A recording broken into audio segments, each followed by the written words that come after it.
You ever wonder the difference between those meetings that are exhausting and you leave with really not much more clarity than you went into it with, but you survived it, versus those engagements where the energy just grows exponentially?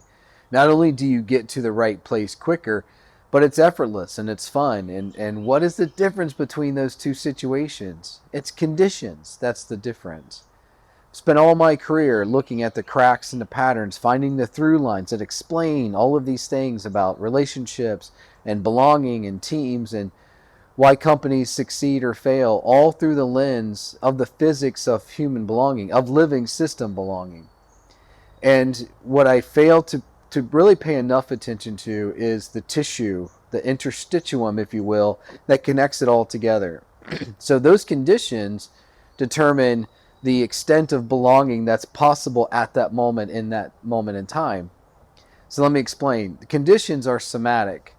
So if I'm your boss and I come in and I sit down with you, if my words don't match my true feelings, you only register static. Your nervous system is bracing, but your mind wants to proceed, wants to be the good employee, wants to make me like you, wants the raise and all of those things. So you mentally overcome, which reduces how much of your brain you're actually using because you're affording so much energy to the bracing.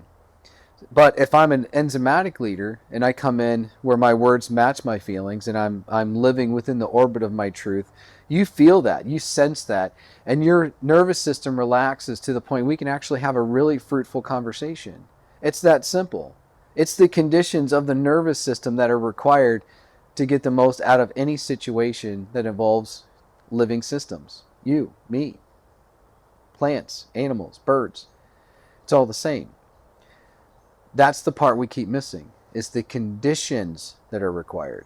So next time you feel your emotions rising, you can feel your heart rate going up, you can feel the blood pressuring into your head, relax, breathe, step back, no more participation. Listen, observe, go home, process it, meditate, deal with it later. Because once emotions, as Carl Jung once said that I'll never forget, once emotions become active in the conversation, nothing good will come from it.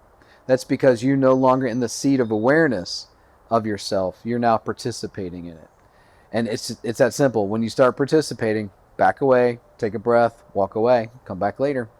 Because in almost every situation, everybody's right, nobody's wrong. Everyone's perception is their reality, and they're entitled to that. So you got to give them that space. But sometimes we don't want to hear it. We want to dismiss it. We're waiting for them to finish so we can talk over them. That's not the way it should be. Everyone gets a voice. Everyone gets a chance. You don't have to agree with it, but everyone gets that chance. Just imagine if we actually embrace that on a daily basis. Or better yet, what if everyone learned yoga by the time they're 9 years old? How much better would the world be? Maybe that's another insights breakdown for another time. Until then, check out my website. Plenty of good stuff to read and or listen to at kellywilliams.me.